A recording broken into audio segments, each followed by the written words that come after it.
Good evening students.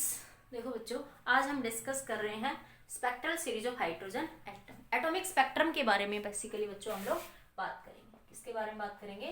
Atomic spectrum. ठीक है, atomic spectrum क्या होता है आपके पास? ठीक है, तो सबसे पहले बात करते हैं बच्चों इसके अंदर। जैसे आप लोगों ने 6th-7th क्लास में पढ़ते हो कि व्हाइट लाइट है, मैंने पिछले लेक्चर में बताया था, उस पर प्रिज्म पे डालोगे तो आपको 7 कलर दिखाई देते हैं कि सारे के सारे कलर BIBGYOR, ठीक है, सारे के सारे कलर आपको दिखाई दे रहे हैं। तो ये एक तरीके से आप कह सकते हो कंटिन्यूस स्पेक्ट्रम है। ठीक है, ऐसा स्पेक्ट्रम कैसा है आपका? कंटिन्यूस। इसमें सारे के सारे कलर है। मैं समझाने का तरीका बता रही हूँ। अब जैसे बच्चों तुमने गैस मॉलिक्यूल्स को हीट करा, तुम गैस मॉलिक्यूल्स को हीट करते हो और वो जो लाइट रेडिएशन है गैस की, उसको प्रिज्म में से पास करोगे तो आप देखोगे कि रेड मिल रहा है, ग्रीन मिल रहा है, वायलेट मिल रहा है, बाकी कलर मिसिंग है, नहीं मिल रहे। रेड ग्रीन वायलेट तो दिख रहा है, बाकी कलर सारे के सारे गायब है। तो ऐसे स्पेक्ट्रम को बोलेंगे डिस्क्रीट स्पेक्ट्रम। Discrete spectrum. तो सारे कलर है बच्चों तो कंटिन्यूस है, समझाने का तरीका बता रही हूँ। और कुछ कलर है कुछ नहीं है, तो ऐसे स्पेक्ट्रम को क्या बोलोगे बच्चों? Discrete spectrum. ठीक है, तो आज हम बात करेंगे बच्चों इसके अंदर। एक होता है आपके पास एमिशन स्पेक्ट्रम, एमिशन स्पेक्ट्रम, और एक बात करते हैं बच्चों एब्जॉर्प्शन स्पेक्ट्रम।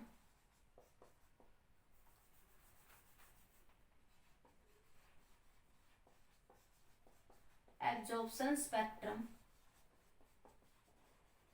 ठीक है, तो सबसे पहले बच्चों आज हम डिस्कस करेंगे एमिशन स्पेक्ट्रम के बारे में। ठीक है, तो बात करते हैं बच्चों, नोट करना चाहो तो कर लो एमिशन स्पेक्ट्रम की। तो सबसे पहले बात करते हैं बच्चों एमिशन स्पेक्ट्रम।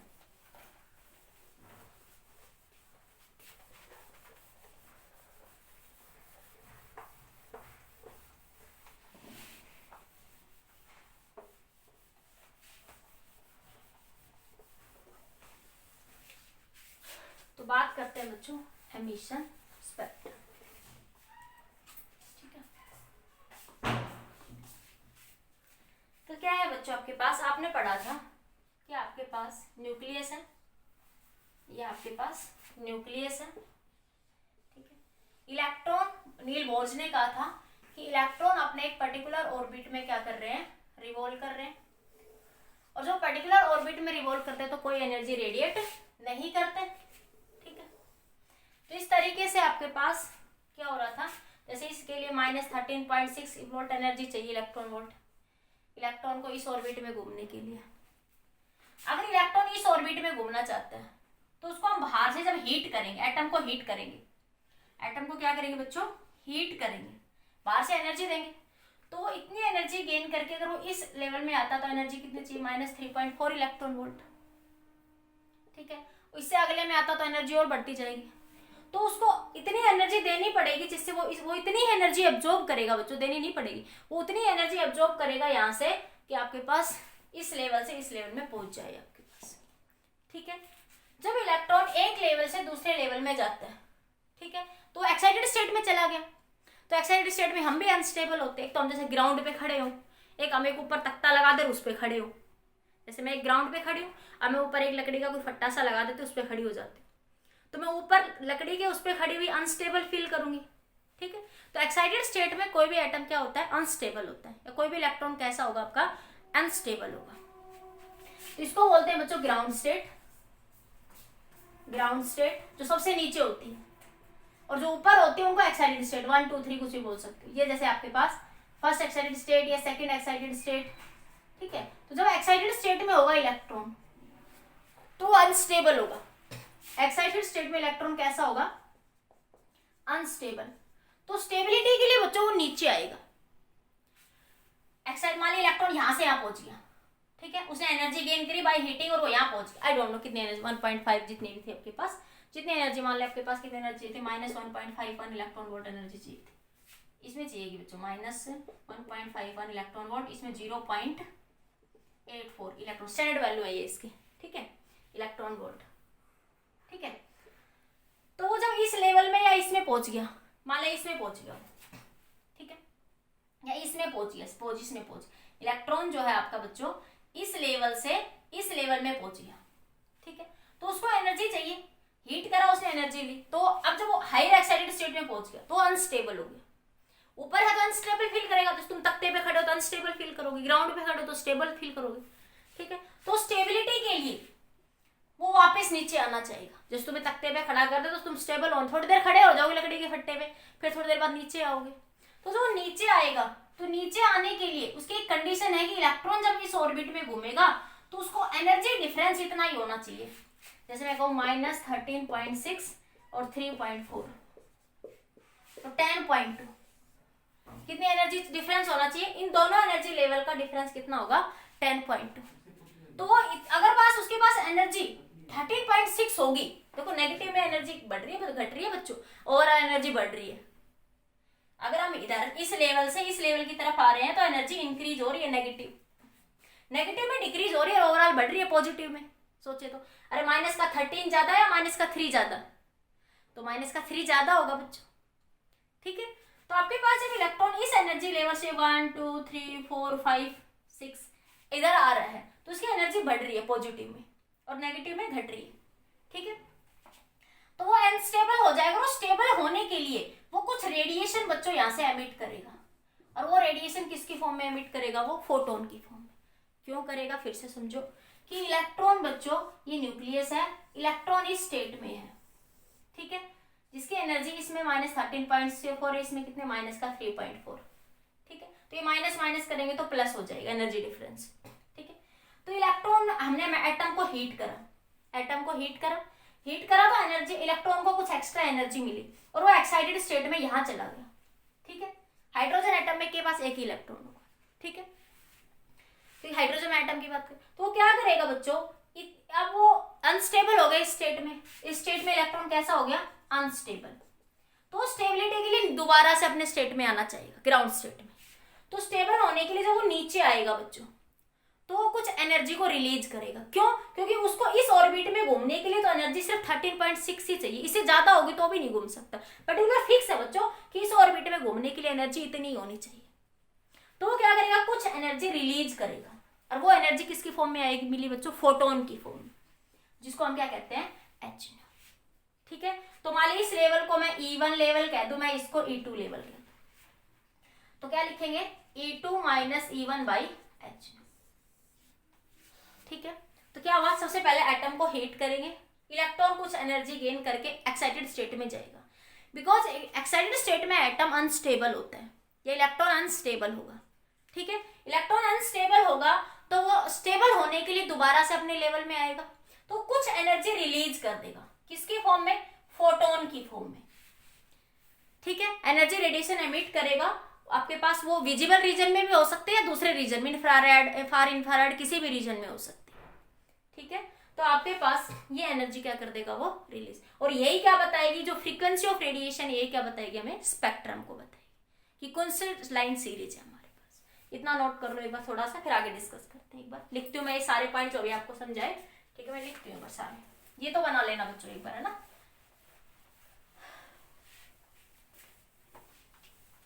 तो बाकी मैं दोबारा एक बार फिर भी बनाऊंगी थोड़ी देर बाद,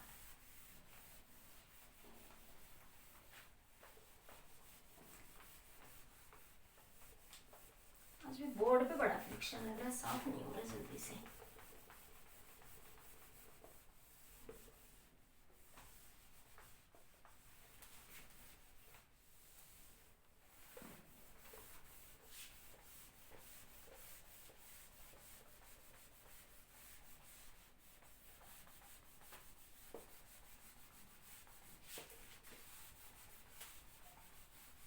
देखो बच्चों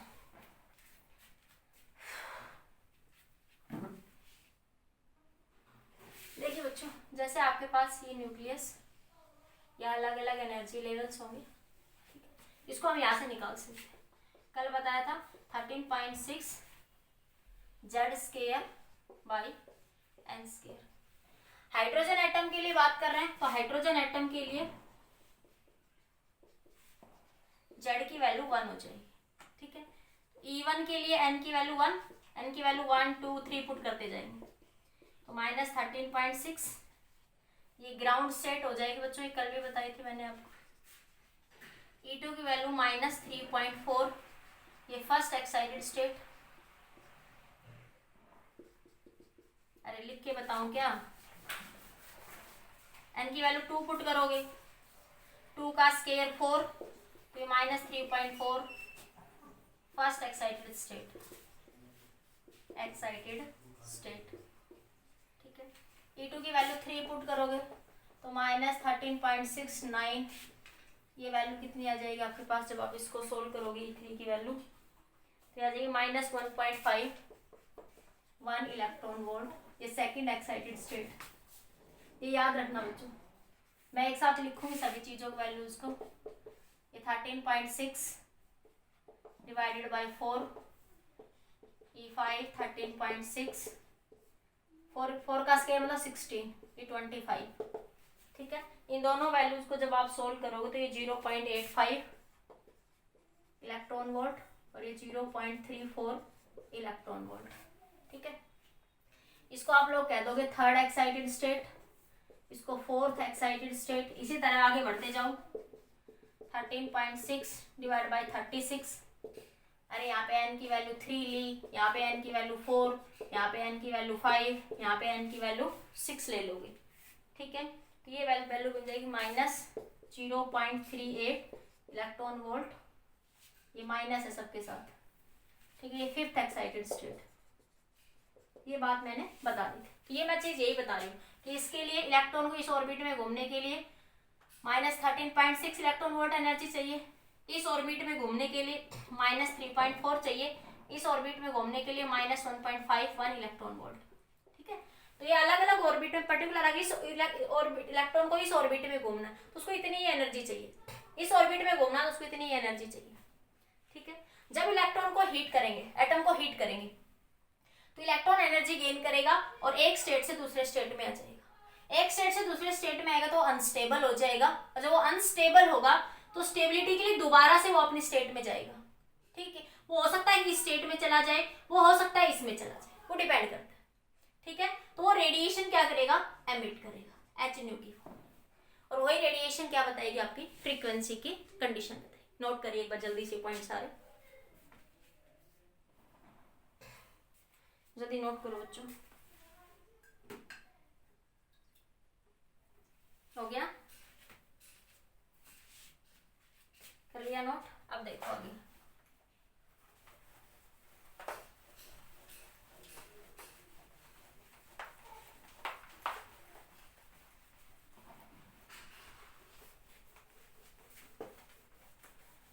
अब मैंने जो बोला मैं उसको लिखती हूँ एक बार, फटाफट देखो आप लोग।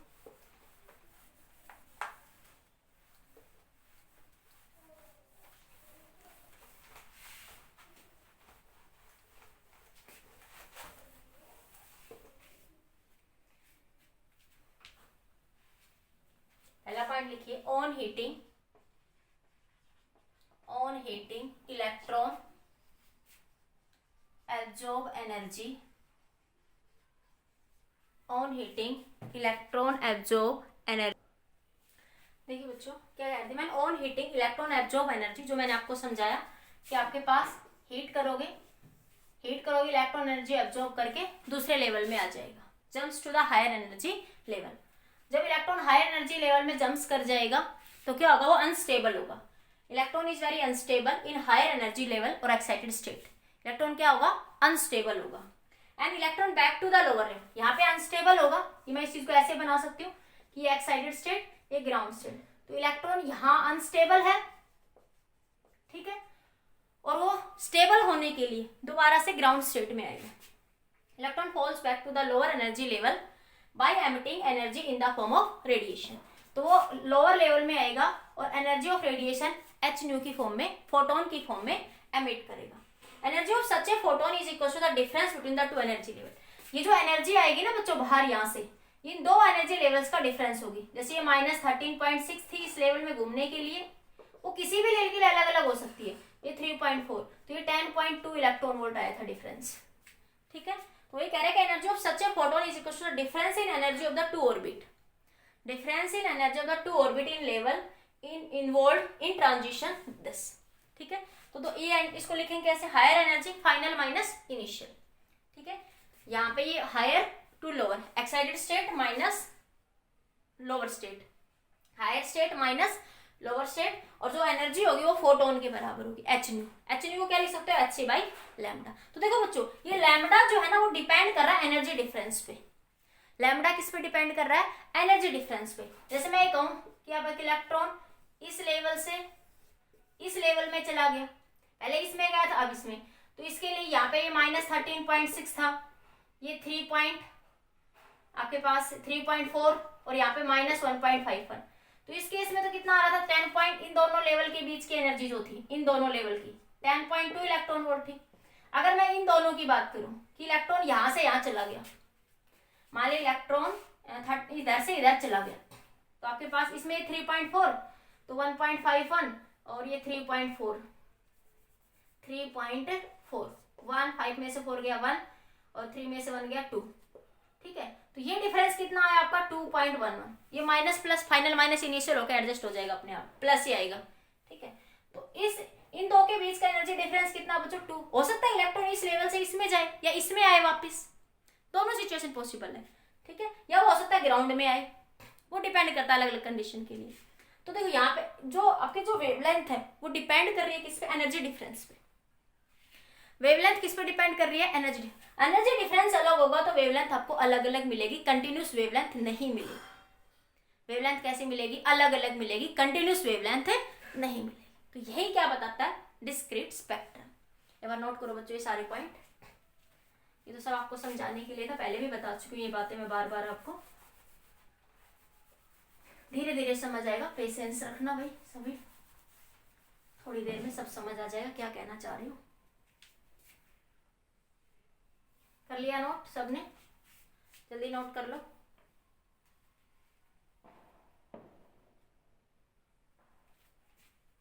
कर लिया, हो गया नोट बच्चों सबका, कर लिया नोट बेटा सबने, हटा दो साफ कर दो। अब देखो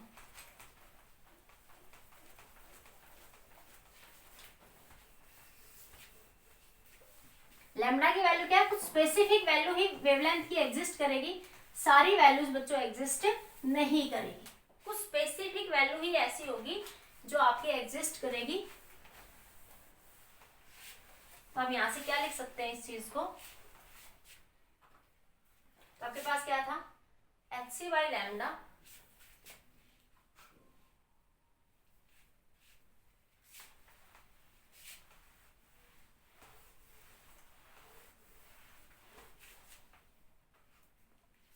क्या था बच्चों, hc by lambda en2 minus en1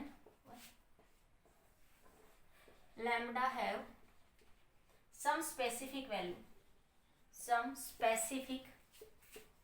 value। ये क्या शो कर रहा है, डिस्क्रीट स्पेक्ट्रम।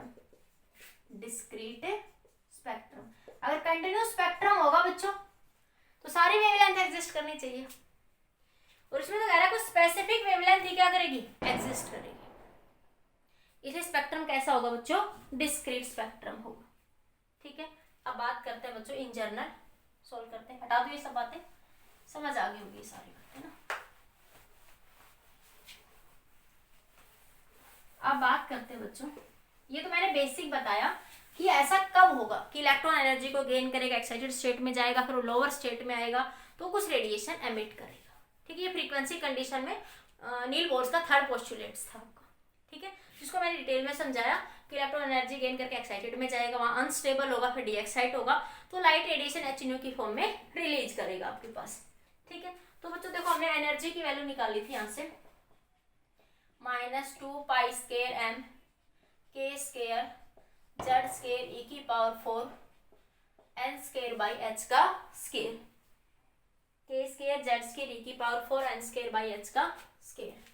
ठीक है, जब इलेक्ट्रॉन एक एनर्जी लेवल से, ये मान ले E1 एनर्जी लेवल है, ये E2 एनर्जी लेवल, इससे इसमें जाएगा आपके पास। ठीक है, तो आपके पास एनर्जी डिफरेंस होगा दोनों का, तो मैं E1 अगर n की वैल्यू यहाँ 1 लिख लूँ N1 एनर्जी लेवल लिख लूँ, यहाँ पे मैं N2 लिख लूँ कि इन जनरल बनाना है ना बच्चों, तो इसको मैं N1 एनर्जी लेवल लिख दूँ, इसको मैं N2 लिख दूँ।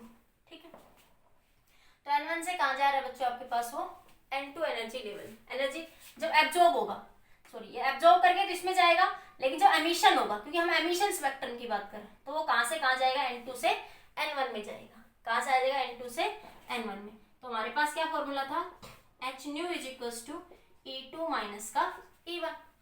ठीक है, तो एच न्यू को क्या लिख सकते हो, एच सी बाई लैम्बडा, ई को वैल्यू यहाँ पर रख दो माइनस 2 पाई स्केयर एम के स्केयर जेड स्केयर, जेड की वैल्यू बच्चों 1 ले लो हाइड्रोजन एटम के लिए, बाकी बाद में लिख लेना, अभी जेड स्केयर लिख लो, जेड स्केयर ई की power 4 by H square, E2 के लिए यहाँ क्या लिखोगे, माइनस का 1 बाई N2 का स्केयर, देखो एन माइनस है ना, देखो माइनस आ गए, तो माइनस का 1 बाई N2 का स्केयर माइनस माइनस का 1 बाई N1 का स्केयर। ये मैंने कैसे लिखा है, कि ये वैल्यू तो दोनों के लिए सेम है ना, देखो ये बाकी तो सब सेम है, सिर्फ n चेंज हो जा रहा है, इलेक्ट्रॉन की एनर्जी एक लेवल से दूसरे लेवल में जाने से चेंज हो रही है।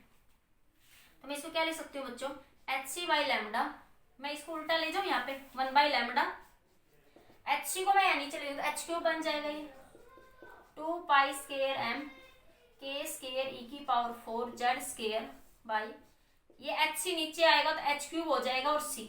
ठीक है, ये बचा बच्चों, ये माइनस माइनस प्लस हो जाएगा यहाँ पे 1 बाई N1 का स्केयर माइनस N2 का स्केयर। ठीक है, यहाँ से हमारे पास बच्चों ये वैल्यू बन जाएगी 1 by lambda. Reciprocal of wavelength को बच्चों वेव नंबर कहते हैं, ये कभी पूछ भी ले तो कंफ्यूज मत होना, reciprocal of wavelength is called wave number. ठीक है, तो 1 बाई लैम्बडा कितने के बराबर हो जाएगा बच्चों यहाँ से आपके पास, ठीक है, तो 1 बाई लैम्बडा आ जाएगा बच्चों, ये जो फैक्टर है ना बच्चों, ये कहलाएगा आपका रिडबर्ग कांस्टेंट, इसको एक कांस्टेंट नाम देते हैं रिडबर्ग। तो ये बना आपका आर जेड का स्केयर 1 बाई N1 का स्केयर माइनस 1 बाई N2 का स्केयर। आर की वैल्यू है बच्चों यहाँ पे आपकी 2 पाई स्केयर एम के स्केयर ई की पावर 4 सी एच क्यूब। ठीक है, ये सारी वैल्यूज बच्चों 2 पाई मास ऑफ इलेक्ट्रॉन के constant 1/4 pi epsilon E electronic charge C speed of light speed of electron H, ये सारी वैल्यूज हम यहाँ पे क्या कर देंगे बच्चों, पुट कर देंगे। स्पीड ऑफ लाइट यहाँ पे सारी वैल्यूज जब पुट करेंगे तो ये वैल्यू मिलेगी आपकी आर की वैल्यू 1.0937 10⁻⁷ मीटर इनवर्स। ये इस रिडबर्ग कांस्टेंट की वैल्यू होगी 1.097373 10⁻⁷ मीटर इनवर्स। तो ये वैल्यू किसकी होगी बच्चों, रिडबर्ग कांस्टेंट की वैल्यू, स्टैंडर्ड वैल्यू ये आपको ध्यान रखनी है। ठीक है, एक बार नोट करिए बच्चों जल्दी से यहाँ से,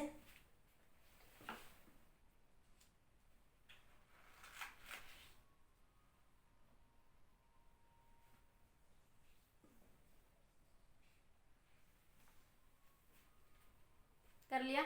इसको बच्चों ऐसे भी लिख सकते हैं, आर रिडबर्ग कांस्टेंट को -13.6 बाई एच सी, ये वैल्यू भी वही होगी, एच और सी की वैल्यू पुट कर दोगे, सी स्पीड ऑफ लाइट और 13.6, तो ये वही वैल्यू आएगी 1.0973 10⁻⁷ मीटर इनवर्स।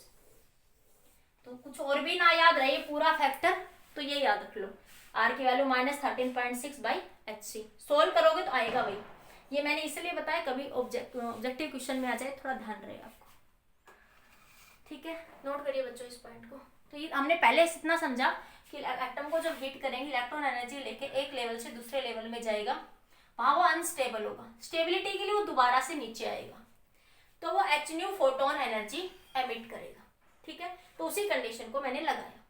ठीक है, मैंने उस सिचुएशन को सोल्व करा तो मैंने कुछ ऐसा रिलेशन यहाँ से मिल गया मेरे पास। ये बड़ा इंपॉर्टेंट है बच्चों, आज के लेक्चर के लिए इंपॉर्टेंट भी है, नोट करिए।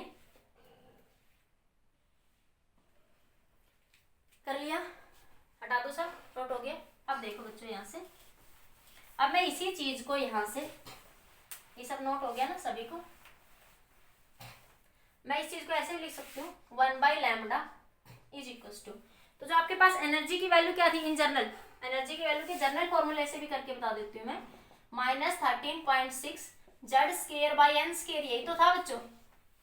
ठीक है, तो एक बार E1 लिख दो, E1 के लिए N1 लिख लो, और E2 के लिए क्या लिख लो, -13.6 जेड स्केयर बाई N2 का स्केयर।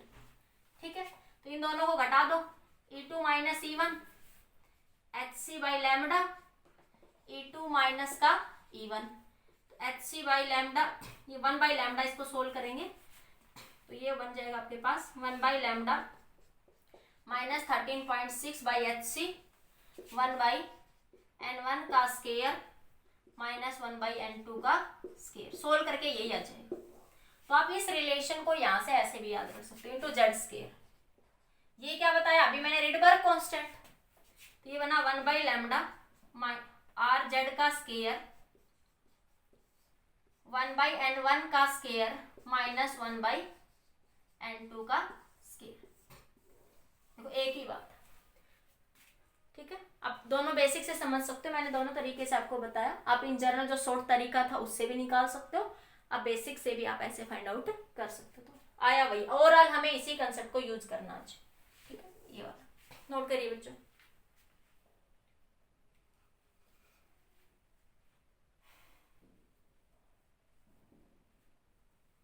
ठीक है, नोट हो गया बच्चों, हो गया, हो गया नोट। अब नेक्स्ट देखिए, क्वेश्चन देख लीजिए बच्चों यहाँ से।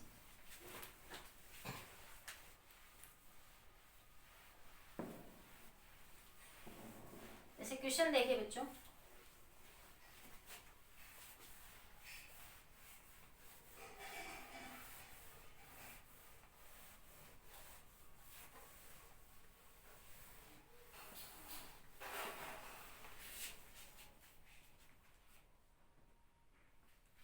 find lambda of photon when electron falls from 1 n is equals to 2 to n is equals to 1 energy level। Lambda निकालना है जब इलेक्ट्रॉन 1 इज इक्वल्स टू 2 से n is equals to 1 energy level में जा रहा है। तो 1 बाई लैम्डा आर जेड का square for hydrogen atom, 1 by N1 का स्केयर -1 बाई N2 का स्केयर। ठीक है, तो यहां से 1 बाई लैम्डा आर की वैल्यू बच्चों, आर ही जेड की वैल्यू 1 हो गई। N1 कितना है बच्चों, 1 -1 बाई 2 का स्केयर। अरे 2 से कहां जा रहा है, 1 में। ठीक है, तो 2 क्या होगा फाइनल, और 1 क्या हो गया आपका इनिशियल। ठीक है, तो आपके पास N1 ऐसे लिखोगे, N2 की वैल्यू 2 है और N1 की वैल्यू 1, क्योंकि जब इलेक्ट्रॉन एक्साइटेड स्टेट से लोअर ग्राउंड स्टेट में आता है तभी एमिशन होगा। जब एक्साइटेड स्टेट से ग्राउंड स्टेट में आएगा तभी एमिशन होगा, ये ध्यान रखना। ठीक है, तो 1 बाई 2 का स्केयर करेंगे तो ये 1 बाई 4, तो 1 बाई लैम्डा क्या है बच्चों, आर इंटू 4 - 1 3 बाई 4, तो लैम्डा क्या हो गया बच्चों 4 बाई 3 आर। और 1 बाई आर की जो वैल्यू होती है ना बच्चों, वो अप्रोक्सीमेटली 912 एंगस्ट्रॉम के आसपास होती है, या अप्रोक्सीमेट आप 911 भी ले सकते हो क्वेश्चन की सिचुएशन के अकॉर्डिंग, 910 भी ले सकते हो। उस क्वेश्चन की सिचुएशन के अकॉर्डिंग थोड़ा जिससे आपको लगे कि इजीली कट रहा है वहां पे, जिससे आपको ये फील हो कि इजीली वहां पे कट जा रहा है। ठीक है, तो उसके अकॉर्डिंग आप उस चीज को वहां पे 910 11 12 आप अपनी सिचुएशन थोड़ा सा इसको एडजस्ट करके वहां पे आप लोग ले सकते हो आप लोग। ठीक है, तो लैम्डा की वैल्यू कितनी बन जाएगी 4 बाई 3 इंटू में, मुझे लग रहा है 912 इजिली कैंसिल हो जाएगा, यहाँ से 912 इजिली क्या हो जाएगा कैंसिल, तो ये बनेगा 1216 एंगस्ट्रॉम। ठीक है, नोट करिए बच्चों।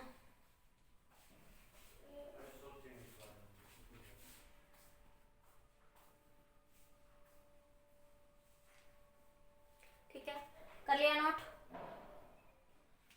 ये पहला क्वेश्चन था। दूसरा question n is equal to 3 to n is equal to 1। ठीक है, ये नोट कर लिया था ना, 3 से 1, तो आपकी बार यहाँ पे क्या आ जाएगा 3 में 3 का स्क्वायर मतलब 9, ये वैल्यू कितनी है बच्चों 3 का स्क्वायर मतलब 9, यहाँ पे 9 9 करोगे तो 9 में से 1 8, 8/9, ये बन जाएगा 9/8, 9/8 क्या बन जाएगा ये 9/8। यहाँ पे ये 1/8 देख लो किससे कैंसिल हो रहा है बच्चों, अप्रोक्सीमेट देख लो आप लोग, लगभग 8 की जो वैल्यू है 8 कैंसिल और 912 पे कैंसिल होगा कहीं ना कहीं, ये 1026 एंगस्ट्रॉम आ जाएगी। नोट करिए इस क्वेश्चन को। मैंने लिखा n = 2 to n = 1, तो वैल्यू कितनी आई थी आपके पास 1216 एंगस्ट्रॉम। मैंने लिखा n = 3 to n = 1, तो लैम्डा की वैल्यू कितनी आई आपके पास 1026 एंगस्ट्रॉम। ये समझना, मैं एक सीरीज बनाने की कोशिश कर रही हूँ आपको। यहाँ पे हो गया। अब यहाँ पे एक और कर लो, n = 4 to 1, 4 to 1, 4 से करोगे तो यहाँ 16, तो यहाँ कितना आया बच्चों यहाँ पे आपके पास 16 - 1 15/16, तो ये कितना आ जाएगा यहाँ से 16/15 इंटू 1/r, और 1/r मैं बता चुकी हूँ, वही 912 के आसपास ही लिख लेना लगभग। तो ये आया आपके पास 16/15, तो ये लैम्डा आ जाएगा 960 एंगस्ट्रॉम। अप्रोक्सीमेट लिख रही हूँ बच्चों, अप्रोक्सीमेट, ठीक है। तो यहाँ मैं लिख रही हूँ साइड में, जब n की वैल्यू 4 ली, n = 1, तो लैम्डा कितना है 960 एंगस्ट्रॉम। ये ध्यान रखना बच्चों, मैं एक सीरीज बना, यहाँ से थोड़ा सा कंसेप्ट समझ आ रहा होगा आपको कि जैसे जैसे आप यहाँ पे n की वैल्यू बढ़ा रहे हो, यहाँ पे लो आ तो एक ही लेवल में रही है, देखिए ये ग्राउंड लेवल है, ठीक है। n = 1, फिर n = 2, फिर n = 3, तो n से 3 में आई, फिर 2 से 1 में आई, और एक बार 4 से 1 में आई, ठीक है। एक बार 2 से 1 में, एक बार 3 से 1 में, आ तो उसी लेवल में रही है, लेकिन अलग अलग एक्साइटेड स्टेट से आ रही है। तो जितनी आप लोग ट्रांजिशन बढ़ा रहे हो, देखो वेवलेंथ छोटी होती जा रही है। देखो ट्रांजिशन अगर आप 2 से 1 में कर रहे हो तो वेवलेंथ ज्यादा है, तो पहले 2 से 1 में करी थी तो 1216 एंगस्ट्रॉम आई, जब 3 से 1 में आई 1026 आई। तो जैसे तुम ट्रांजिशन बढ़ा रहे हो, ऊपर जा रहे हो, तो वैसे वैसे वेवलेंथ क्या होती जा रही है बच्चों, छोटी होती जा रही है। ध्यान रखना, इस पॉइंट को यूज करना आगे, एक बार नोट करिए इस पॉइंट को।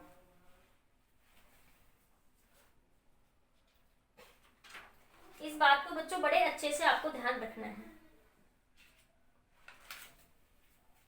ठीक है। हो गया नोट। अब देखो यहां से, अब बात करते हैं बच्चों यहाँ पे एनर्जी लेवल की। ये एक सीरीज बनाई मैंने आपके लिए, तो हमारे पास ये तो क्वेश्चन क्या था, आपको एक सीरीज बना समझानी थी कि किस तरीके की सीरीज आपकी यहाँ पे बनेगी बच्चों, ठीक है। तो देखो एनर्जी,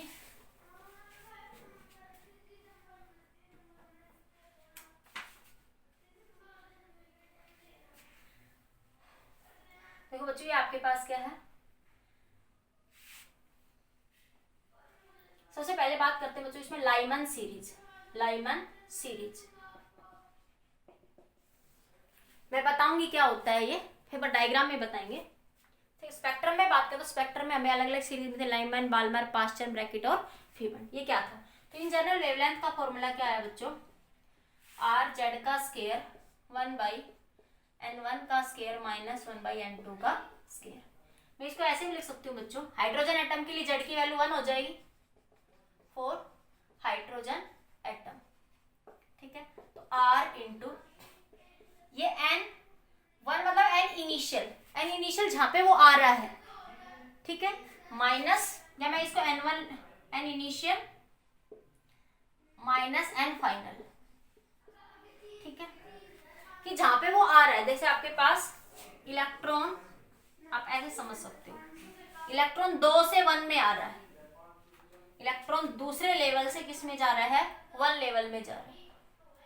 तो दूसरा लेवल क्या है बच्चों आपका इनिशियल, और 1 क्या आपका फाइनल। तो आप इसको ऐसे लिख लो उल्टा, फाइनल और ये इनिशियल। फाइनल इनिशियल में कंफ्यूज मत होना कि कौन सा है, मतलब वो कहां से कहां जा रहा है, फाइनली वो कहां जा रहा है। फाइनल तो फिक्स हो जाएगा हमेशा, ठीक है। तो इन जनरल मैं इसको कैसे लिख सकती हूँ बच्चों, यहाँ से जैसे मैं बात करूँ पहले लाइमन सीरीज की। लाइमन सीरीज के लिए बच्चों हमेशा N1 क्या आपके पास ये क्या होगा N1, N1 की वैल्यू 1 होगी, ये याद रखना, और N2 की वैल्यू 2, 3, 4 इस तरीके से बढ़ती जाएगी इन्फिनिटी तक। तो आपके पास जब भी लाइमन सीरीज की बात करोगे तो 1/λ इंटू आर, 1/N1 कितना है आपका 1, ठीक है, 1 का स्केयर माइनस 1/N2 का स्केयर, ये 1 ही रहेगा बच्चों N1, और N2 की वैल्यू 2, 3, 4 चेंज होती जाएगी अलग अलग, ठीक है। जैसे मैं अभी बात करूंगी एनर्जी लेवल में, एक बार नोट करो इस पॉइंट को, एक बार नोट करो, अभी समझाते, धीरे धीरे समझ जाएगा, 2 मिनट वेट करो, थोड़ा डायरेक्ट लिखो, फिर 2 मिनट में सारा समझ आ जाएगा मैं क्या कहना चाह रहा हूँ। बच्चे याद रखो ये फर्स्ट लेवल में आएगा लाइमन सीरीज में, ठीक है, और N2 की वैल्यू 2, 3, 4, 5 इन्फिनिटी तक जाती रहेगी, ठीक है।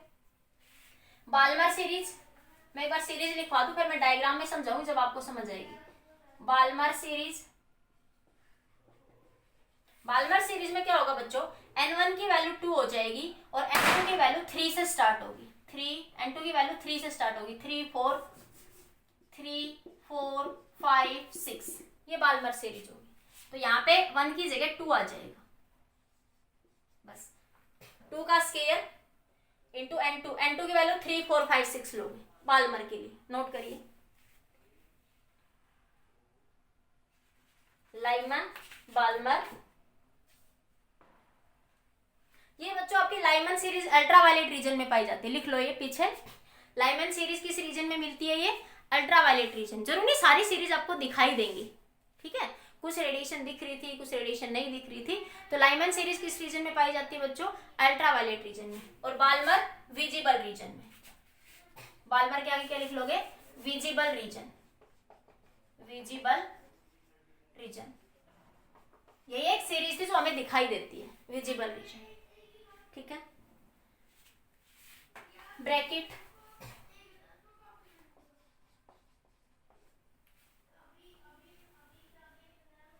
पास्चन लिखो बच्चों, Lyman Balmer Paschen, Paschen series, ये कौन से रीजन में बच्चों मिलेगी आपको, इंफ्रारेड रीजन में। ये सीरीज कौन से रीजन में एग्जिस्ट करती है, infrared region, IR region, infrared region में, ठीक है। इस केस में बच्चों N1 की वैल्यू 3 हो जाएगी और N2 की वैल्यू जो है 4 से स्टार्ट होगी, तो ये वैल्यू यहाँ पे 3 लिख लो और यहाँ पे ये नोट करो, ठीक है।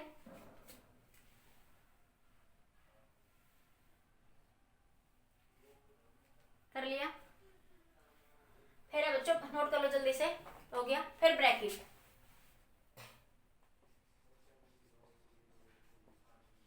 ब्रैकेट सीरीज, ब्रैकेट में क्या होगा बच्चों, N1 की वैल्यू 4 हो जाएगी और N2, अभी समझ आ जाएगी, कंफ्यूज मत होना बिल्कुल, 5, 6, 7, 8 यहाँ से स्टार्ट है, तो यहाँ पे 4 कर दो बस। ये भी इंफ्रारेड रीजन में मिलेगी,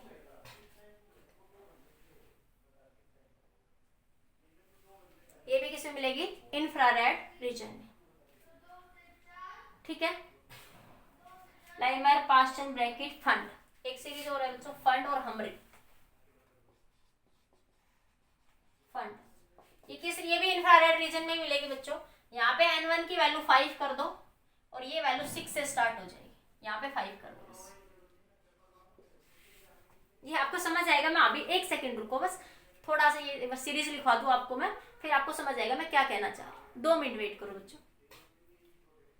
एक हमफरी सीरीज होती है बच्चों, हमफरी,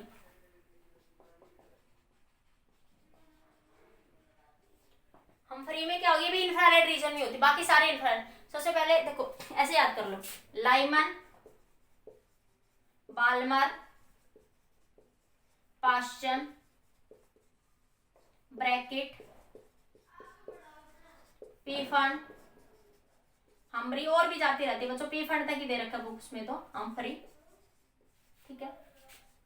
ये अल्ट्रावायलेट रीजन में, ये आपकी विजिबल रीजन में, ठीक है, और ये आपकी इंफ्रारेड रीजन में, बाकी सारी इंफ्रारेड रीजन में, सारी की सारी इंफ्रारेड रीजन में एग्जिस्ट करती है, ठीक है। UVI याद रख लो सबके लिए, UVI, अल्ट्रावायलेट, विजिबल और इंफ्रारेड।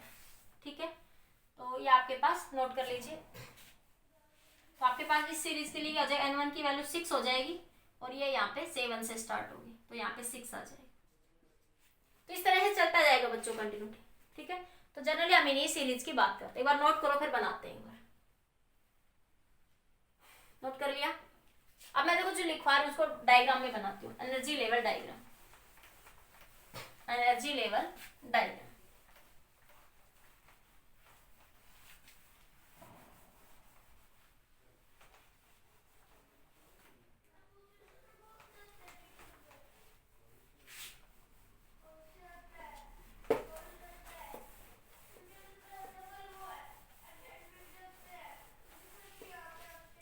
एनर्जी लेवल डायग्राम, तो देखिए बच्चों यहाँ पे सबसे पहले देखो n की वैल्यू 1 थी, तो एनर्जी की वैल्यू कितनी थी बच्चों, ये एनर्जी है इधर, ये लेवल से इधर। ठीक है, तो एनर्जी की वैल्यू कितनी थी बच्चों, 13.6। कितनी वैल्यू एग्जिस्ट करती थी यहाँ पे आपकी, 13.6। ठीक है, फिर आप n की वैल्यू 2 पे बढ़े तो एनर्जी की वैल्यू थी -3.4, n की वैल्यू 2 के लिए। n की वैल्यू 3 के लिए गैप थोड़ा कम हो गया, आप खुद से डिफरेंस करके देख लो। एनर्जी लेवल जो मैंने लिखवाई है 13.6, 3.4, -1.51 इलेक्ट्रॉन वोल्ट, ये सब इलेक्ट्रॉन वोल्ट में। ठीक है, ये n की वैल्यू 3 के लिए। फिर n की वैल्यू 4 के लिए गैप और कम हो गया। ठीक है, n की वैल्यू 4 के लिए ये वैल्यू एग्जिस्ट करेगी बच्चों 0.85 इलेक्ट्रॉन वोल्ट। फिर ये गैप और कम हो गया, और थोड़ा सा ज्यादा दिखा देती हूँ मैं बस, बाकी कम ही एग्जिस्ट करेगा n की वैल्यू 5 के लिए। फिर n की वैल्यू 6 के लिए बच्चों ये और गैप कम हो गया। ठीक है, जैसे ये वैल्यू एग्जिस्ट करेगी बच्चों 0.54 इलेक्ट्रॉन वोल्ट। ये मैंने 13 पॉइंट इसी फार्मूले से आ रहा है, 13.6 n का स्क्वायर, n की वैल्यू 1 2 3 पुट करोगे, ये -0.38। ठीक है, फिर इस तरीके से बच्चों धीरे धीरे क्या होगा, ये गैप आपस में ओवरलैप कर जाएंगे। ये गैप कम होता जा रहा है धीरे धीरे, आप करके देखो। इन दोनों का डिफरेंस 10.2 है, इन दोनों का डिफरेंस और थोड़ा कम हो गया, तो इन दोनों का डिफरेंस, फिर इनका डिफरेंस देखो बिल्कुल कम होता जा रहा है धीरे धीरे। ठीक है, तो अरे इनफिनिटी के लिए मैं थोड़ा दूर दिखा देती हूँ, ओवरलैप कर जाएंगे उसके बाद। ठीक है, अगर ये लाइन है बच्चों एनर्जी लेवल, इलेक्ट्रॉन कहाँ से कहाँ आ रहा है, इलेक्ट्रॉन कहाँ से कहाँ आ रहा है, जैसे आपके पास ये इलेक्ट्रॉन में इधर बना के दिखा रही हूँ।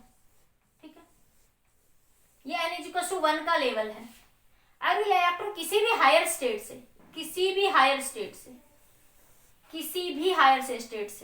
n=1 लेवल में आ रहा है, किसी भी हायर स्टेट से, इससे इससे इससे इससे किसी भी इंफिनिटी तक, तो उसे बोलेंगे बच्चों लाइमन सीरीज।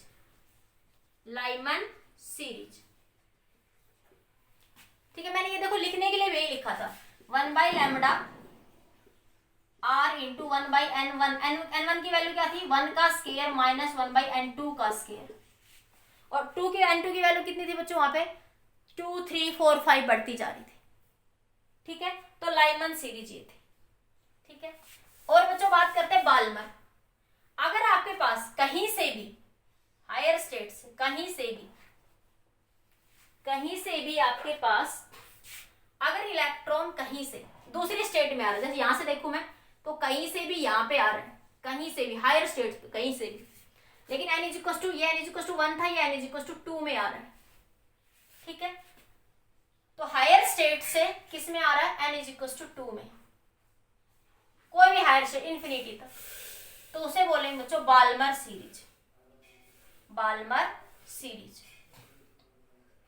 ठीक है, लैम्डा अभी लिख के दिखाया था, कैसे ध्यान रखोगे। और आपके पास अगर n=3 में आ रही है एनर्जी लेवल्स कहीं से भी हायर स्टेट से, तो उसे बोलेंगे पास्चन। ठीक है, n=4 में आ रही है कहीं से भी, तो उसे बोलेंगे ब्रैकेट। ठीक है, n इज इक्वल टू 5 में आ रही कहीं से भी, सारे एनर्जी लेवल से बच्चों, n इज इक्वल टू 5 में आ रही कहीं से भी, ठीक है। Lyman, Balmer, Paschen, bracket, Pfund, और फिर 5 में आएगी तो बच्चों इसमें जब आ रही है इसमें, तो हम फरी, ठीक है। तो आपके पास n इज इक्वल टू 1 में आ रही है लाइमन, 2 में आ रही है बाल्मर, 3 में आ रही है पास्चन, 4 में आ रही है ब्रैकेट, और ये मैं उल्टा कर दी बच्चों, 5 में आएगी आपके पास, पे फंड के लिए 5 में आएगी, लाइमन, पास्चर, पे फंड के लिए ये होगी आपके पास पे फंड बोलते हैं। n इज इक्वल टू 5 में आ रही है तो बच्चों पे फंड होगी, ठीक है। 6 में आ रही है कहीं से भी, 6 में आ रही है तो वो हम फरी होगी, कहीं से भी,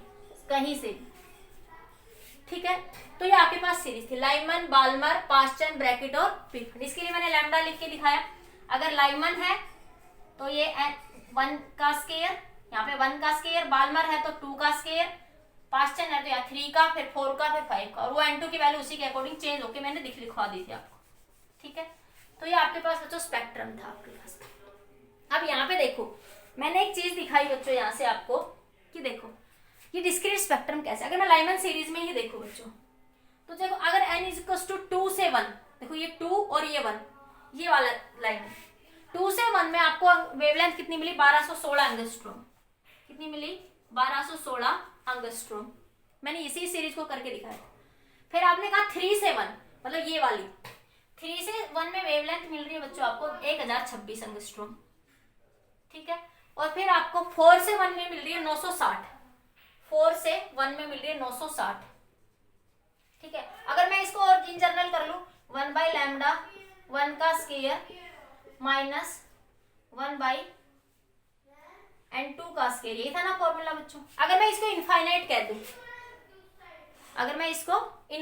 कह दूं, n की वैल्यू, तो एक चीज समझ आ रही थी यहां से कि जैसे जैसे ये हायर स्टेट से वेवलेंथ आ रही है, 1 एनर्जी लेवल से, 2 एनर्जी लेवल से, 3 से, 4 से, 5 से, तो वैसे वैसे वेवलेंथ घट रही है। वेवलेंथ क्या घट रही है बच्चों, घट रही है। तो ये बात क्या बता रही है, अगर लॉन्गर ट्रांजिशन होगा, ट्रांजिशन बच्चों ये वर्ड बोलते हैं, 2 से 1 में, 3 से 1 में ट्रांजिशन हो रहा है, इलेक्ट्रॉन 2 से 1 में आ रहा है, इलेक्ट्रॉन 3 में आ रहा है, तो उसको ट्रांजिशन बोलते हैं। अगर ये ट्रांजिशन सबसे छोटी, फिर ट्रांजिशन बढ़ती जा रही है, इंफिनिटी तक बढ़ती जा रही है। तो ट्रांजिशन अगर ज्यादा है, बड़ी है, अगर ये ट्रांजिशन सबसे बड़ी है तो वेवलेंथ सबसे छोटी है। जैसे मैं n is equal to infinite ले लूं तो क्या बनेगा, 1 बाई लैम्डा बराबर 1, तो लैम्डा की वैल्यू 1 आ जाएगी आपके पास, 1 एंगस्ट्रॉम। लैम्डा की वैल्यू कितनी होगी, अगर मैं n इन्फिनिटी के लिए देखूं तो लैम्डा की वैल्यू कितनी है, 1 एंगस्ट्रॉम। तो घटती जा रही है 960, फिर लास्ट में तो n इन्फिनिटी पे तो 1 एंगस्ट्रॉम में मिल रही है। तो क्या समझ आ रहा है, अगर लॉन्गर ट्रांजिशन है तो वेवलेंथ छोटी, अगर लोअर ट्रांजिशन है तो वेवलेंथ बड़ी है, अगर ट्रांजिशन बड़ी हो रही है, ठीक है, तो वेवलेंथ छोटी है। ये नोट करो बच्चों जल्दी से, मैं लिखवाती हूँ इस पॉइंट को।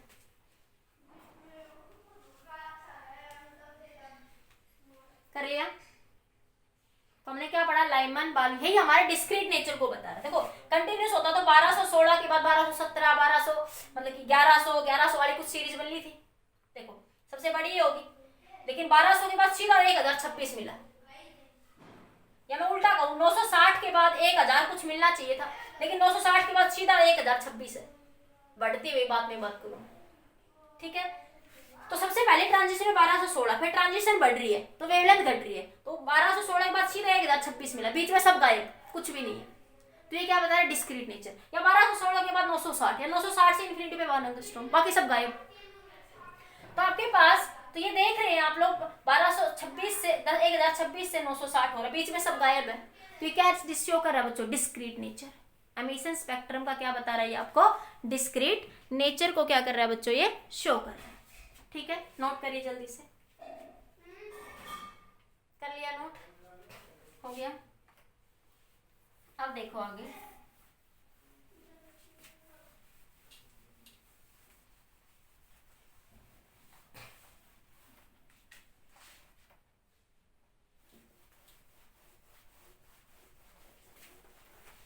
मेरा बोर्ड जल्दी जल्दी साफ नहीं हो रहा, बड़ी प्रॉब्लम है इसमें।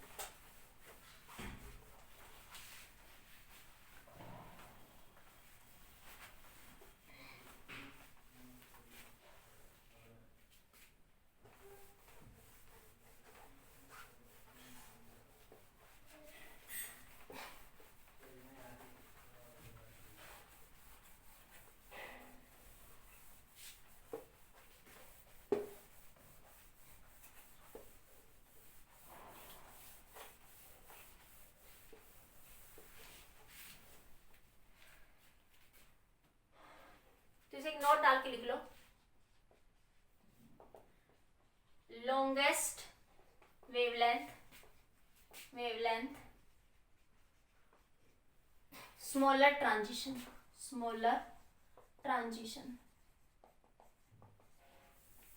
शॉर्टेस्ट वेवलेंथ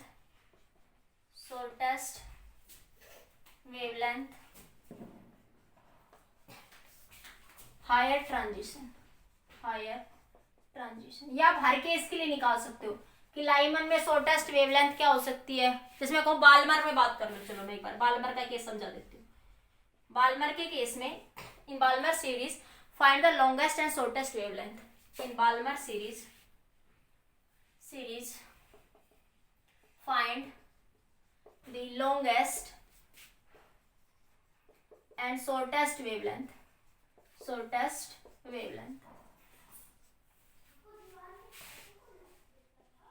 ठीक है, तो कैसे निकालेंगे?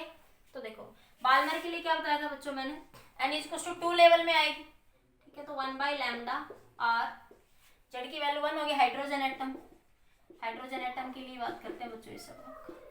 ठीक है, तो 1 बाई 2 का square minus n by n2 का स्केयर, यही था ना, n1 का स्केयर माइनस n2। तो n इक्वल टू 2 में आती है तो बाल्मर सीरीज होती है, और n2 का स्केयर। ठीक है, तो n2 की वैल्यू क्या होगी बच्चों यहाँ से, देखो लॉन्गेस्ट और शॉर्टेस्ट, तो ट्रांजिशन स्मॉल है, तो आपके पास देखो यही हो रहा था यहाँ पे। अगर डिफरेंट एनर्जी लेवल से n इज इक्वल टू 1 में आ रहे थे तो लाइमन थी, 2 में आ रहे हैं तो बाल्मर है, तो ये इंफिनिटी तक मान लूँ मैं। तो ये n is equal to 1, n is equal to 2, n is equal to 3, n is equal to 4। तो सबसे शॉर्टेस्ट ट्रांजिशन इसमें क्या हो सकता है, 3 से 1 में हो सकता है, और लॉन्गेस्ट इंफिनिटी से 2 में हो सकता है, और शॉर्टेस्ट 3 से 2 में हो सकता है। तो for longest wavelength in Balmer series find the longest and shortest wavelength. तो लॉन्गेस्ट वेवलेंथ कब होगी बच्चों, जब 3 से कहाँ आएगा 2 में, तो ये तो 2 है, n2 की वैल्यू क्या रख दोगे यहाँ पे 3, और n1 की वैल्यू 2, जो कि मैंने ऑलरेडी रखी हुई है, 1 बाई लैम्डा आर n2, 2 की वैल्यू बच्चों 4 माइनस n ये 9, इनको सोल्व करो बच्चों, तो ये आया 1 बाई लैम्डा, ये 9 माइनस 4 डिवाइड बाई 36, तो ये आया बच्चों यहाँ से r, ये r एज इट इज है, इसके साथ इधर लिख दूँ, तो 1 बाई लैम्डा, तो 1 by lambda 5 by 36 into r, तो lambda is equal to 36 by 5 into 1 by r। इसको 910 रख ले, थोड़ा इजी। 1 बाई r की वैल्यू बताए थे 911, 912, 913 रख सकते हो, ये समझ आ गया होगा, इधर से हटा दूं। तो ये वैल्यू कितनी आई बच्चों यहाँ से,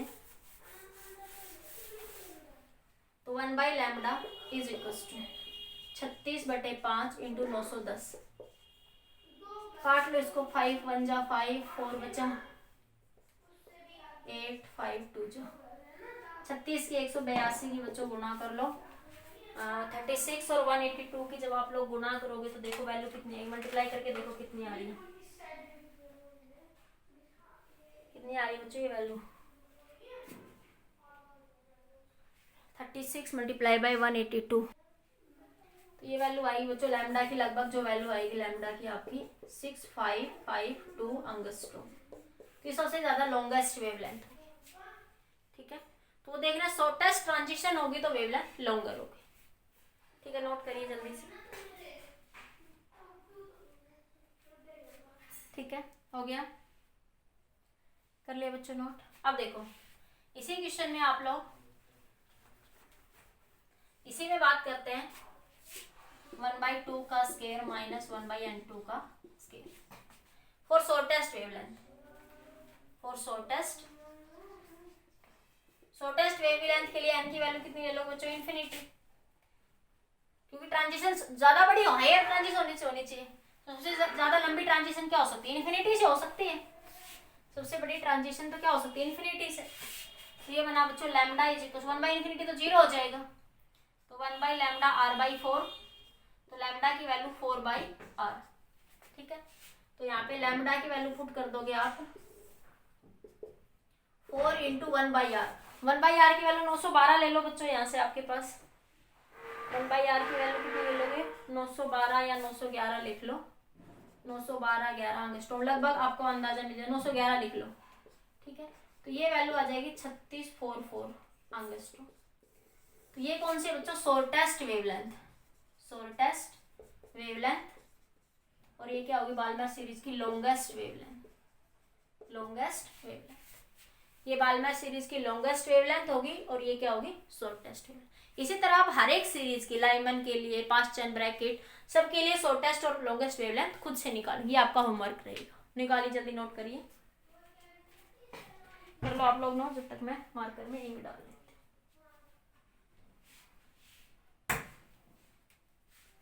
कर लिया? एक न्यूमेरिकल देखते हैं।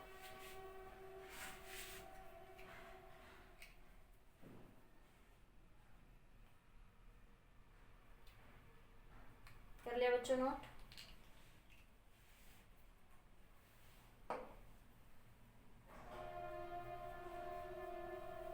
कर लिया? सभी ने नोट कर लिया?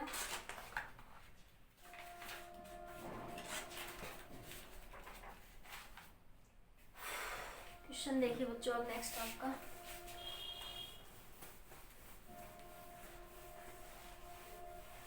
तो ये आपका स्पेक्ट्रम, एटॉमिक स्पेक्ट्रम, आपका एमिशन स्पेक्ट्रम। अभी एब्जॉर्प्शन के बारे में बात करेंगे, पहले कुछ न्यूमेरिकल्स डिस्कस कर लेते हैं, फिर एब्जॉर्प्शन स्पेक्ट्रम के बारे में भी बात करेंगे। ठीक है,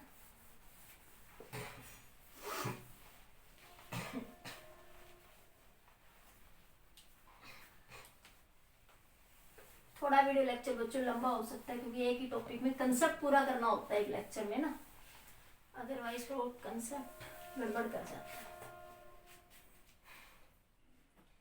देखिए बच्चों, find the energy and wavelength question है। Find the energy and wavelength, find the energy and wavelength of a photon, of a photon,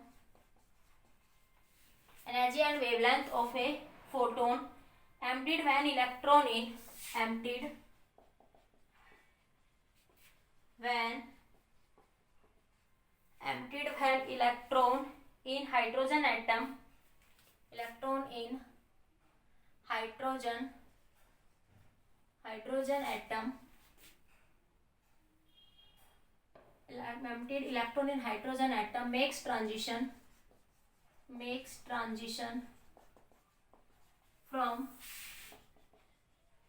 n is equals to 2 to n is equals to 1। वो कह रहा है find the energy and wavelength of a photon emptied when electron in hydrogen atom makes transition n is equals to 2 to 1। तो Lyman series का case तो आ गया आपको यहाँ पे, तब तो तुमने पढ़ ली सीरीज। ठीक है, तो आपके पास लाइमन सीरीज है, आप पता है 1 में जब भी लाइनें आएंगी तो कौन सी सीरीज बनेगी बच्चों? आपके पास यहाँ पे ट्रांजिशन सीरीज बनेगी। n इज इक्वल टू 1 से किस में आ रहा है वो आपके पास? 2 से किस में आ रहा है आपके पास? 1 में आ रहा है।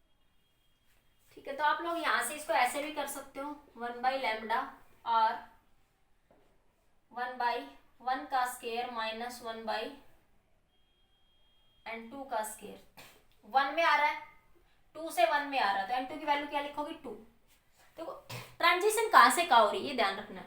2 से 1 में आ रहा है, ठीक है, तो आपके पास 1 में जब भी आएगा तो लाइमन सीरीज होगी, तो 1/λ तो r 1 माइनस 1/4, तो 1/λ r 4 माइनस 1 3/4। ठीक है, तो lambda is equal to 4/3 into में 1/r, तो lambda is equal to 4/3 into ये 912 लिखा था, तो लगभग बच्चों ये वेवलेंथ आपकी 1216 एंगस्ट्रॉम आ गई थी। ठीक है, इसको बच्चों एक और तरीका भी है, जैसे अब आपको ट्रांजिशन पता लगी तो आप निकाल सकते हो, किसी केस में हो सकता है आपको ना भी पता लगे, तो क्या करेंगे बच्चों? हमारा जो बेसिक फॉर्मूला है -13.6/n का स्केयर, तो पहले एक बार E1 निकालेंगे, -13.6 n की वैल्यू 2 रखेंगे तो क्या बनाएगी? 4। ठीक है, और एक बार 4 रखेंगे तो ये बनेगा -4 × 12 और 4 × 16 इलेक्ट्रॉन वोल्ट, और E2 की वैल्यू -13.61, तो ये बना माइनस का 13.6। E2 माइनस E1, तो माइनस क्या कितना बन जाएगा ये आपके पास यहाँ से, ट्रांजिशन कहाँ से कहाँ कर रहा है बच्चों, 2 से 1 में कर रहा है ना, तो क्या लिख देंगे यहाँ से, माइनस का 13.6 माइनस का 3.4 माइनस का 13.6, ठीक है। तो ये आपके यहाँ से इसको घटा देंगे, तो ये वैल्यू आ जाएगी 10.2 इलेक्ट्रॉन वोल्ट, ठीक है। कहाँ पे तो लोअर एनर्जी स्टेट से तो जाएगा ही हायर में, एब्जॉर्प्शन में होता है, तो हम एमिशन स्पेक्ट्रम की बात कर रहे हैं, तो हायर से किस में आएगा बच्चों, लोअर में। तो आपके पास फाइनली किस में आ रहा है वो 1 लेवल में, तो फाइनल माइनस इनिशियल, फाइनल किस में आ रहा है वो, तो फाइनल माइनस फाइनली वो 1 में आ रहा है, तो फाइनल माइनस इनिशियल, तो कितनी आ जाएगी 10.2 गड़बड़ करके घटा के देखो कितनी आएगी वैल्यू, लगभग -3.4 प्लस 13.6, तो लगभग ये वैल्यू आ रही है बच्चों आपके पास 13.6 में से 3.4 घटाएंगे तो 2 और 0 10.2 से ही लिखा था मैंने भी, इलेक्ट्रॉन वोल्ट, ठीक है। उसने पूछा था वेवलेंथ, क्या पूछा था, वेवलेंथ, तो एनर्जी मिल गई। वेवलेंथ तो क्या लिख सकते हो, hc by lambda, hc by lambda है, तो देखो कंसेप्ट वही ना घुमा फिरा के, जो कि कितना है 10.2, तो 1 बाई लैम्डा किसके बराबर हो जाएगा 10.2 इलेक्ट्रॉन वोल्ट बच्चों इंटू hc, तो लैम्डा क्या हो जाएगा hc बाई 10.2, ठीक है, इलेक्ट्रॉन वोल्ट। अब एक तो तरीका ये है बच्चों, h की वैल्यू रखो, c की वैल्यू रखो, इलेक्ट्रॉन वोल्ट को खोल के सोल्व कर लो, बहुत लंबा पड़ेगा ना, तो शॉर्टकट से कर, इधर से लिख लिया बच्चों सबने, ठीक है, हो गया। तो अब आपका ये तो पहला मेथड है जो मैं सिखा चुकी अभी आपको ना, तो अब आपके पास बच्चों ये यहाँ से इसको ऐसे लिख सकते हो, लैम्डा इज इक्वल टू, देखो एक तो तरीका ये 6.623 10⁻⁻34, सी की वैल्यू 3 × 10⁻8 और 10.2 इलेक्ट्रॉन वोल्ट 1.6 10⁻19, ये सब सोल्व कर लो, ये लॉन्ग मेथड पड़ेगा। या सीधा HC की वैल्यू बच्चों 12375 या HC की वैल्यू अप्रोक्सीमेटली 12400 भी लिख देते हैं बच्चों, ठीक है, अप्रोक्सीमेट आप इतनी ले सकते हो, वो आप आंसर ऑप्शन में चेक कर लेना कितनी है, लेकिन जनरली बुक्स में ये भी सोल्व करके वो ऐसे लिखता है, ठीक है, डिवाइडेड बाय 10.2, ये एंगस्ट्रॉम में आएगी बच्चों हमेशा, जब आप इस वैल्यू को इससे ये इलेक्ट्रॉन वोल्ट में ही रखना है, इसको चेंज नहीं करना, बस सीधा जब इसको सोल्व करोगे तो ये वैल्यू हमेशा किस में आएगी, आपकी एंगस्ट्रॉम में ही आएगी, ठीक है, और जो आपकी पहले वैल्यू आई थी वही वैल्यू यहाँ पे आ जाएगी, आंसर करके देख लेना, ठीक है, नोट करिए बच्चों जल्दी से,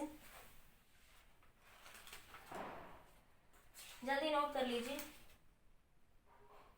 अब बात करते हैं बच्चों इसके अंदर नंबर ऑफ स्पेक्ट्रल लाइन, कई बार पूछ लेता है कि ट्रांजिशन यहाँ से यहाँ होगी तो नंबर ऑफ स्पेक्ट्रल लाइन कितनी होगी आपके पास, ठीक है, नोट करो, एक क्वेश्चन देके बताते हैं, नोट कर लीजिए जल्दी से, इसको कर लिया। देखिए बच्चों क्वेश्चन आपके पास ये एनर्जी लेवल डायग्राम दे रखा है आपको, ठीक है, कह रहा है identify which transition corresponding to the emission of spectral line of wavelength this, वो कह रहा है कि इसमें से कौन सी ट्रांजिशन पॉसिबल होगी जिसमें वेवलेंथ हमें ये मिले, ठीक है। तो हमारे पास फॉर्मूला क्या था बच्चों, hc by lambda E final minus E initial, E final minus का ई इनिशियल, यही फॉर्मूला था हमारे पास, ठीक है। तो ये एनर्जी नेट एनर्जी कितनी होगी, इन एनर्जी डिफरेंस से जब हम निकाले तो देखिए कि नेट एनर्जी कितनी मिलेगी, तो मैं इसको सीधा लिख दूं, ये एनर्जी डिफरेंस डेल्टा ई बराबर hc बाई लैम्डा, ठीक, मुझे लैम्डा पता है बच्चों यहाँ से, ठीक है, उसने कह रहा है कि वेवलेंथ इतनी है, तो मैं यहाँ से क्या करूंगी, डेल्टा ई, h की वैल्यू 6.62 10⁻34 और c की वैल्यू 3 × 10⁸8, ठीक है, और लैम्डा बच्चों दे रखा है इसने 120.7 नैनोमीटर, नैनो मतलब बच्चों 10⁹9, ठीक है। यहाँ से हम क्या करेंगे बच्चों, ये एनर्जी डिफरेंस कैलकुलेट कर लेंगे, तो ये एनर्जी डिफरेंस आएगा आपका अप्रोक्सीमेटली 12.1 इलेक्ट्रॉन वोल्ट। तो अब आपको ये देखना है कि ए ट्रांजिशन में पॉसिबल है ऐसा कि ये n = 1 का लेवल, ये n = 2, n = 3, ये n = 4, कि 4 से 3 में ट्रांजिशन पॉसिबल है, 4 से 2 में, किसको किससे घटाएं बच्चों, जब हमें 12.1 इलेक्ट्रॉन वोल्ट एनर्जी मिले, तो मैं देख रही हूँ कहीं ना कहीं मैं 13 में से 1.5 को घटाऊंगी तो मुझे 12 मिल जाएगा, तो कौन सी ट्रांजिशन पॉसिबल होगी? देखो यहाँ से डेल्टा ई को क्या लिख सकते हो, E2 माइनस E1। उसने पूछा ना कौन सी ट्रांजिशन पॉसिबल है, तो आप क्या लिखोगे यहाँ से, आपके पास -1.5 माइनस माइनस का 13.6, ठीक है। तो डेल्टा ई आपके पास क्या बनेगा यहाँ से, -1.5 माइनस माइनस क्या हो जाएगा बच्चों, प्लस 13.6। इन दोनों को घटा लो, 13.6 में से 1.5 गएगा, 6 में से 5 गया 1, 3 में से 2 गया 1, 3 में से 1 तो 12.1, कितना है 12.1 इलेक्ट्रॉन वोल्ट। तो कौन सी ट्रांजिशन पॉसिबल होगी, ट्रांजिशन डी पॉसिबल, ठीक है। नोट करिए बच्चों इस क्वेश्चन को, तो क्वेश्चन आपसे ऐसे भी पूछ सकता है, ठीक है। नोट करिए इस क्वेश्चन को। अब वो पूछ लेता है बच्चों कई बार कि नंबर ऑफ ट्रांजिशन कितनी पॉसिबल होगी, ठीक है। जैसे मैं ये कहूं, जैसे हेडिंग डालो number of transition, number of transition, number of transition, number of transition का फॉर्मूला भी लिख लीजिए। जैसे मैं ये कहूं, हेडिंग लिख लीजिए number of spectral line, number of transition, number of transition और number of spectral line, spectral line कौन कौन सी बच्चों एग्जिस्ट कर सकती है। देखिए यहाँ से आपके पास यहाँ देखिए, जैसे मैं ये कहूँ बच्चों ये n इज इक्वल टू 3 और ये n इज इक्वल टू 1, तो 1 के लिए कौन कौन सी ट्रांजिशन पॉसिबल हो सकती है, ठीक है। देखो 3 से 1 में आ सकती है बच्चों लाइंस, ठीक है। एक तो पॉसिबिलिटी है कि लाइन 3 से 1 में आ जाए, एक पॉसिबिलिटी है 3 से 2 में आ जाए, एक पॉसिबिलिटी है आपके पास बच्चों 2 से 1 में आ जाए।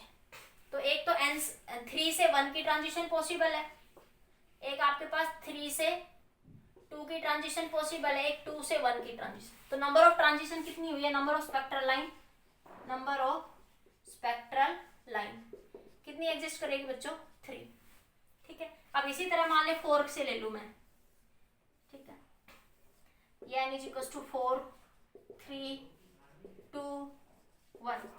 तो देखो एक क्या हो सकता है, 4 से 1 हो सकती है, एक आपके पास 4 से 3 हो सकती है, एक 3 से 2 हो सकती है, एक 2 से 1 हो सकती है, ठीक है। यही हो सकती है ना बच्चों आपके पास यहाँ से लगभग ट्रांजिशन।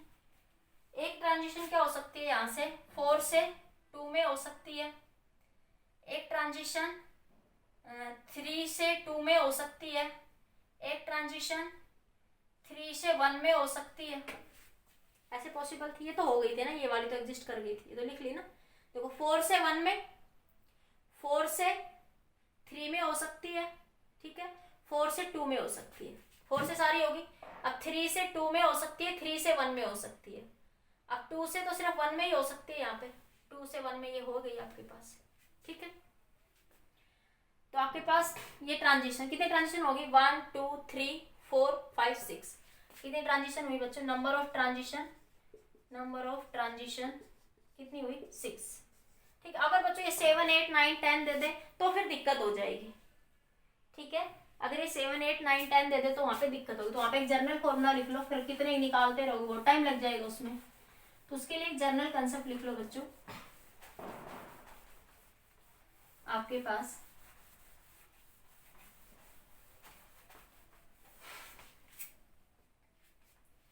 उसके पास क्या बन जाएगा, आपके पास general formula number of spectral line, number of spectral line का general formula n2 minus n1, n2 minus n1 plus 1 divided by 2। जैसे मैं 4 के लिए बात करूं तो 4 n2 है और ये n1 है, तो 4 से 1 n इक्वल टू 4 से 1 में देखो तो n2 की वैल्यू 4 और n1 की वैल्यू 1, तो क्या लिखोगे 4 minus 1, 4 minus 1 plus 1 divided by 2, ठीक है। तो ये बना 4 माइनस 1 बच्चों 3 इंटू ये 1 से 1 कैंसिल 4 डिवाइडेड बाई 2, तो ये आया 6। तो वैसे भी 6 ही आ रही थी ना, ठीक है, ध्यान रखना। अब इन शॉर्ट में याद रखना चाहते हो इसको ऐसे लिख सकते हो n into N minus one divided by two. तो इसमें कहूँ 4 minus one divided by two. फिर उसमें वो ध्यान रखने के, बस फाइनल ध्यान रखना है कि फाइनल लेना है वो रिजल्ट के लिए। तो 4 into three divided by to, ठीक है, तो वो 6 ही आएगा। ठीक है, तो किसी को बुक में ऐसे लिख देता है कि n2 माइनस n2 मतलब वो जहां से जहां जा रहा है कि फाइनल और इनिशियल कहां से कहां तक जा सकता है। ठीक है, इसमें इस शॉर्ट में याद रखते हो ये वाला n into N minus one divide by two. तो n के लिए बस ये याद रखना कि फाइनल कौन सा लेना है, जिस जहां से फाइनल हो रही है। ठीक है, जिस 5 से हो रही है, 4 से 3 से, वो लेना है। ठीक है, नोट कर लिया। आपको जौन सा याद रहे वो याद कर लो, ये याद रहे, ये याद रहे। ठीक है, नोट करिए बच्चों जल्दी से। अब बात करते हैं एब्जॉर्प्शन स्पेक्ट्रम की। Next we talk about the absorption spectrum. Absorption spectrum बच्चों बड़ा इजी था, उसमें सिंपल से ही बात थी कि जो एमिशन में लाइन दिख रही थी ना वो एब्जॉर्प्शन में मिसिंग थी। ठीक है, एब्जॉर्प्शन स्पेक्ट्रम क्या होगा कि आपने गैस मॉलिक्यूल एटम को हीट करा, हटा दो बच्चों ये,